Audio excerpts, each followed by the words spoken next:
Hi job seekers, welcome to the Right Time Manpower Solutions. Right Time Manpower Solutions में आपका स्वागत है. I am Mr. Parmeshwar Shinde, Director of Right Time Manpower Solutions. In this video, I will discuss how to prepare for personal interview for freshers and experienced candidate also. तो हम इस video में discuss करने वाले हैं कि interview का practice कैसा करना है for fresher and experience candidate also. तो जो फ्रेशर कैंडिडेट रहते हैं उनके लिए तो बहुत चैलेंजिंग ये टास्क है, क्योंकि उनका सिर्फ कॉलेज की लाइफ उन्होंने देखा रहता है, और उसके बाद कॉलेज होने के बाद या उनका जो कंसर्न क्वालिफिकेशन है, चाहे उनकी परिस्थिति के हिसाब से, समझो उन्होंने एसएससी किया है, किसने एचएससी किया है, किसने अंडर ग्रेजुएट है, किसने आईटीआई किया है, किसने ग्रेजुएशन किया है, किसने पोस्ट ग्रेजुएशन किया है, चाहे या टेक्निकल या नॉन टेक्निकल में. तो उन जो फ्रेशर कैंडिडेट है उनके लिए चैलेंजिंग टास्क है. और जो भी एक्सपीरियंस कैंडिडेट है, जो भी उनका डोमेन है, जो भी उनका जो डिपार्टमेंट, उनका जो प्रोसेस है, उनके लिए वो जो उतना चैलेंजिंग काम नहीं रहता. उनके लिए सिर्फ कुछ टिप्स रहती है. वो उनके टिप्स उनको हर समय जब भी वो इंटरव्यू के लिए अटेंड करेंगे तो वो टिप्स उनको फॉलो करना पड़ता है. जब फ्रेशर कैंडिडेट रहने दो या एक्सपीरियंस कैंडिडेट होने दो, उनके लिए फर्स्ट तो उनका जो सीवी, उनका जो प्रोफाइल, एप्लीकेशन, बायोडाटा जो भी है, उनके पास अच्छी तरह से रेडी होना चाहिए. और उसके बाद जिस कंपनी में वो इंटरव्यू के लिए जा रहे जिस कंपनी में वो इंटरव्यू के लिए जाने वाले हैं, एक दिन में, 2 दिन में, फ्यूचर में या कुछ समय में, तो उनको फर्स्ट वो कंपनी का जो प्रोफाइल है, वो पहले वो कंपनी का प्रोफाइल चेक करना पड़ेगा. वो कंपनी क्या है, कौन सी सेक्टर में कंपनी, क्या प्रोडक्ट मैन्युफैक्चरिंग करते हैं, कंपनी का ऑर्गेनाइजेशन स्ट्रक्चर क्या है, जो भी इंफॉर्मेशन है वो इंफॉर्मेशन आपको रीड करनी पड़ेगी, आपको इजीली अंडरस्टैंड करनी पड़ेगी. उसके बाद जो आपके पास प्रोफाइल है, उसका जो रिक्वायर्ड डॉक्यूमेंट है, सपोर्टिंग डॉक्यूमेंट है, वो जो भी ओरिजिनल कॉपी है, जेरॉक्स कॉपी है, वो आपके पास रहना चाहिए. जो भी वो भी एक फोल्डर में या फाइल में, अच्छे फाइल में आप रखिए. उसका अच्छा बेटर इम्प्रेशन हो जाएगा. उसके बाद जहाँ आप इंटरव्यू के लिए जा रहे, जो भी आप कपड़े पहन रहे हैं, ओके, वो कपड़े अच्छा उसका धुलाई या उसका प्रेस होना चाहिए. और जो भी आपका पर्सनालिटी है, जो भी आप शूज़, मैक्सिमम तो शूज़ है 100% पहनना चाहिए, चप्पल नहीं है, सैंडल नहीं है. और उसका पॉलिश, और उसके बाद आपके नेल प्रॉपर कट होना चाहिए. आपका जो लुक है, कटिंग या जो सेविंग है, वो आपने अच्छा प्रॉपर पर्सनालिटी, आपको एक मीडियम, एटलीस्ट मीडियम पर्सनालिटी आपको मेंटेन करना है. और उसके बाद जो भी आपका जो क्वालिफिकेशन है, उसका आपको समझो आप फ्रेशर कैंडिडेट है तो आपको थ्योरेटिकल नॉलेज आपको रिव्यू करना है. समझो आप मैं एक्सपीरियंस के बारे में थोड़ा बाद में बताऊंगा, अभी फ्रेशर के बारे में बताऊंगा. और उसके बाद जब आप इंटरव्यू के लिए जाओगे तो आपका जब आप कंपनी में एंट्री करोगे, जो भी आपका जो भी इंटरव्यू पैनल है, जब आप एंट्री करेंगे इंटरव्यू के लिए, तो फर्स्ट आपको न भूल के कंपलसरी आपको जब एंट्री करोगे तो good morning sir, good afternoon sir, good afternoon team, good afternoon ma'am, ये आपको बोलना ही पड़ेगा. That is mandatory. क्या होता है, हम देखते हैं कि हम हर दिन एक 10-20 लोग हर एक इंडस्ट्री में, कंपनी में हम इंटरव्यू के लिए भेजते हैं. तो वो कभी कभी वो उनको जो इंटरव्यू पैनल रहता है, जो भी इंटरव्यू लेने वाला सर या मैडम रहती है, एचआर डायरेक्टर जो भी रहती है, उनको तो वो नमस्कार ही नहीं बोलते, गुड मॉर्निंग नहीं, गुड आफ्टरनून नहीं, जो भी सिचुएशन है वो बोलते ही नहीं. तो वो बोलना पड़ेगा.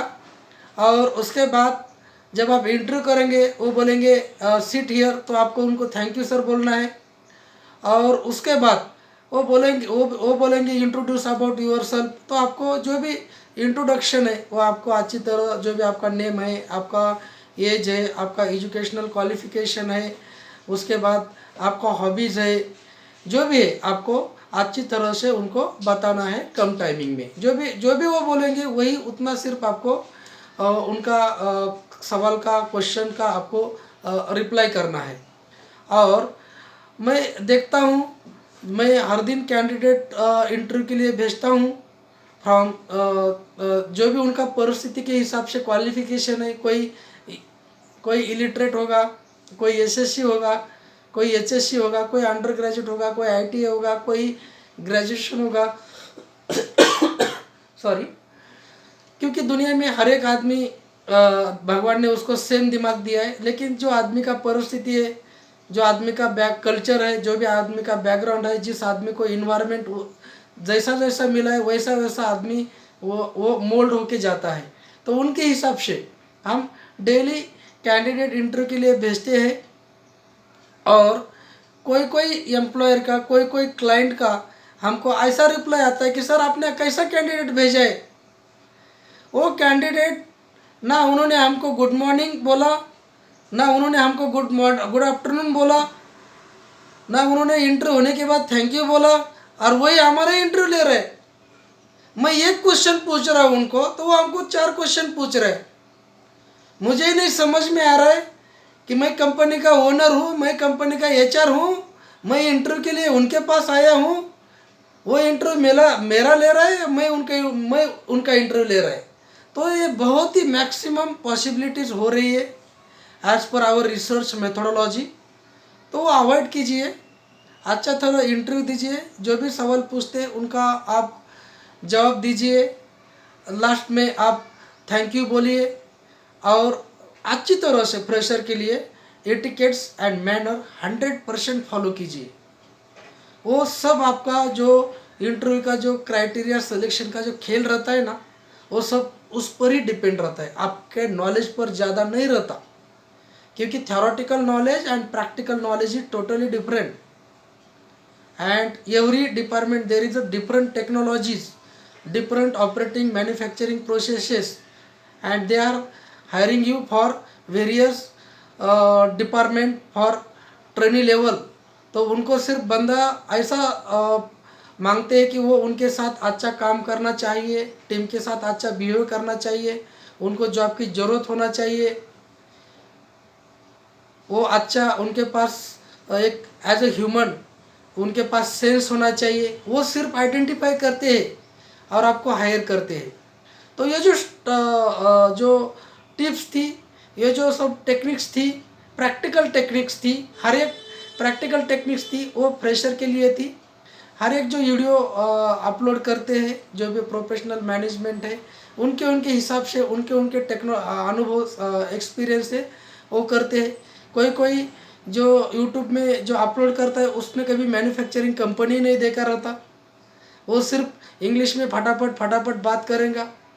लेकिन जो प्रैक्टिकल है, मैं आपको प्रैक्टिकल मैंने आपको एक्सप्लेन किया है।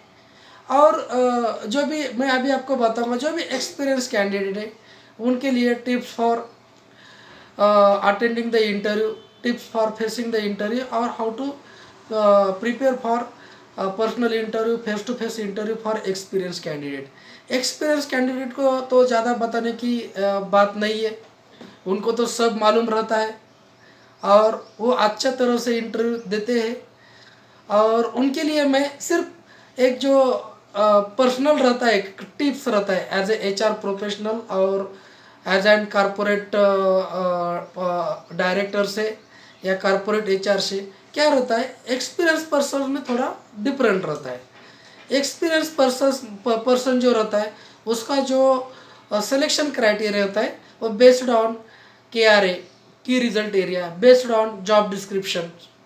जो भी कंपनी का ऑर्गेनाइजेशन स्ट्रक्चर है, जो ऑर्गेनाइजेशन स्ट्रक्चर में जो भी कंपनी में जो भी डिपार्टमेंट में रिक्वायरमेंट है, और वो रिक्वायरमेंट में जो भी डिपार्टमेंट का रिक्वायरमेंट, सपोज डिपार्टमेंट क्या रहता है, उसमें रहता है स्टोर डिपार्टमेंट रहता है, प्रोडक्शन प्लानिंग कंट्रोल डिपार्टमेंट रहता है, परचेज डिपार्टमेंट रहता है, प्रोडक्शन डिपार्टमेंट रहता है, क्वालिटी डिपार्टमेंट रहता है, उसके बाद क्वालिटी के बाद इंजीनियरिंग डिपार्टमेंट रहता है, प्रिंसिपल डिपार्टमेंट रहता है, डिज़ाइन डिपार्टमेंट रहता है, डेवलपमेंट डिपार्टमेंट रहता है, प्रोसेस डिपार्टमेंट रहता है, मार्केटिंग डिपार्टमेंट रहता है, टेक्निकल मार्केटिंग डिपार्टमेंट रहता है, बिजनेस डेवलपमेंट डिपार्टमेंट रहता है, जो भी हर एक बिजनेस प्रोसेस में जो भी डिपार्टमेंट रहते हैं, और वो जो डिपार्टमेंट की जो कंसर्न रिक्वायरमेंट रहता है उसमें भी हर एक डिपार्टमेंट में ट्रेनी इंजीनियर या एग्जीक्यूटिव रहता है, जूनियर एग्जीक्यूटिव या जूनियर इंजीनियर रहता है, उसके बाद सीनियर एग्जीक्यूटिव सीनियर इंजीनियर रहता है, उसके बाद असिस्टेंट मैनेजर रहता है, मैनेजर रहता है, सीनियर मैनेजर रहता है, उसके बाद डिप्टी जनरल मैनेजर रहता है, मैनेजर रहता है, डायरेक्टर रहता है, प्रेसिडेंट वाइस प्रेसिडेंट रहता है, प्रेसिडेंट रहता है, जो भी डिपार्टमेंट रहता है as per department policy, as per job description उनका सिलेक्शन क्राइटेरिया रहता है। और जो भी एक्सपीरियंस कैंडिडेट है उनको उन्होंने जो मैंने पहले वीडियो में बताया how to apply for job for top job portal in India, 5 portals, naukari.com, naukari.com, shine.com, monster.com, timesjob.com and fresherrole.com। तो जो भी एक्सपीरियंस कैंडिडेट है उसको उनका जो प्रोफाइल है वो जो जॉब पोर्टल है, मैं जॉब पोर्टल नहीं बोलूँगा, मैं उनको सिर्फ डेटाबेस पोर्टल बोलूँगा, क्योंकि naukari.com या जो भी मैंने आपको अभी 5 जॉब पोर्टल बताया है वो जॉब नहीं देता आपको, वो जॉब की रिस्पॉन्सिबिलिटी नहीं लेता, वो सिर्फ आपसे फ्री में आपका जो प्रोफाइल है, रिज्यूम है, वो फ्री में लेता है आपसे, वो डेटा मेंटेन करता है।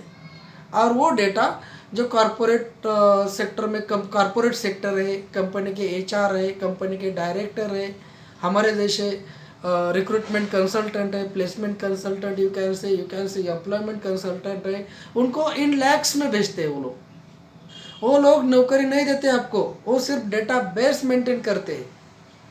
ओके, तो वहाँ आपका रिज्यूम आप अपडेट कीजिए, आपका रिज्यूम अपलोड कीजिए, डेली अपडेट कीजिए, अच्छी तरह से 100% अपलोड कीजिए। तो वहाँ से आपको जो भी एसोसिएटेड कंपनीज है, जो भी एसोसिएटेड हमारे जैसी प्लेसमेंट रिक्रूटमेंट कंसल्टेंसी है, तो वो वहाँ से आपका प्रोफाइल सर्च करेंगी, वहाँ फिल्ट्रेशन क्राइटेरिया रहता है, वो आपका प्रोफाइल शॉर्टलिस्ट करेंगी based on job description. Job description में क्या रहता है, उसमें duties and responsibilities and educational criteria रहता है, आपका कैंडिडेट का क्वालिफिकेशन क्या होना चाहिए, कैंडिडेट को कितना साल का एक्सपीरियंस होना चाहिए, कैंडिडेट का एज क्या होना चाहिए, कैंडिडेट कहाँ से बिलोंग होना चाहिए, ये भी छोटा छोटा इंटरनल चीज़ें रहती है। उसके बाद कैंडिडेट का जॉब डिस्क्रिप्शन में उन्होंने क्या क्या एक्टिविटीज़ किया है, कौन सा स्किल का चाहिए, समझो प्रोडक्शन का चाहिए तो प्रोडक्शन का, क्वालिटी का चाहिए तो क्वालिटी का, कौन से कंपनी में काम किया है, कौन सा कॉम्पिटिटर का चाहिए, कौन जो कंप्यूटर का जो भी कंप्यूटर है उसका प्रोडक्ट और ये कंपनी का प्रोडक्ट सेम होना चाहिए। वो बेसिस पर कैंडिडेट का सिलेक्शन क्राइटेरिया या शॉर्टलिस्टिंग क्राइटेरिया रहता है। तो जो भी जिस कैंडिडेट का प्रोफाइल शॉर्टलिस्ट हो जाएगा तो वो कैंडिडेट को भी सेम उसका उनके पास जो अपडेटेड CV रिज्यूम प्रोफाइल होना चाहिए। और उसके बाद जब इंटरव्यू को जाना है पहले, तो उसको पहला कंपनी का वेबसाइट देखना पड़ेगा, कंपनी कौन से सेक्टर में है, क्या प्रोडक्ट मैन्युफैक्चरिंग करते हैं, क्या कंपनी का अचीवमेंट है, क्या कौन से कंपनी के कॉम्पिटिटर है, कंपनी के डायरेक्टर कौन है, कंपनी का ऑर्गेनाइजेशन स्ट्रक्चर क्या है, ये कंपनी का टर्नओवर कितना है, वो सारा असेसमेंट कैंडिडेट ने करना चाहिए। और उसके बाद जो भी मैंने आपको फ्रेशर में जो बोला था, फ्रेशर कैंडिडेट के लिए जो वेल ड्रेस होना चाहिए, पर्सनालिटी अच्छा होना चाहिए, एटिकेट्स मैनर्स अच्छा तरह से यूज़ करना चाहिए, वो यूज़ करना पड़ेगा। और उसके बाद कैंडिडेट को अच्छी तरह से इंटरव्यू अटेंड करना है, और जो भी वो कुछ क्वेश्चन पूछेंगे उसका जवाब कैंडिडेट को देना है। और उसके बाद कैंडिडेट का भी वहाँ एक उनको भी अथॉरिटीज़ है, जो भी उनको क्वेश्चंस पूछना है वो एक्सपीरियंस कैंडिडेट पूछ सकता है, क्योंकि उसमें उतना एलिजिबिलिटी रहता है। लेकिन क्वेश्चंस क्या पूछ सकता है रिगार्डिंग द प्रोडक्ट्स, जो भी उनका जो इंटरेस्ट है, वो इंटरेस्ट को लेके उनको क्वेश्चंस, उनके माइंड में कुछ डाउट है कंपनी के बारे में जो भी है, वो एक रिक्वेस्ट करके आप उनको पूछ सकते हैं। और जो कैंडिडेट का जो सिलेक्शन रहता है एक्सपीरियंस कैंडिडेट का, वो उनके एक्सपीरियंस के हिसाब से रहता है, CTC रेंज के हिसाब से रहता है। और जो भी समझो कैंडिडेचर जो है कैंडिडेट है वो कंप्यूटर का है। सपोज ये फॉर एग्जांपल वन कंपनी है और उनका प्रोडक्ट और उनके nearly equal to 10 computer market में होंगे, उनका प्रोडक्ट एक ही है, उनका मैन्युफैक्चरिंग एक ही है, उनका मशीनरीज एक है, उनका स्टैंडर्ड ऑपरेटिंग प्रोसीजर एक ही है, समझे, सब मैच हो रहा है, मैक्सिमम मैचिंग हो रहा है तो कैंडिडेट का उसमें सिलेक्शन हो जाएगा। So these are the steps to how to prepare for personal or face-to-face interview in a private company, or tips for prepare the personal interview. Thanks for watching this video.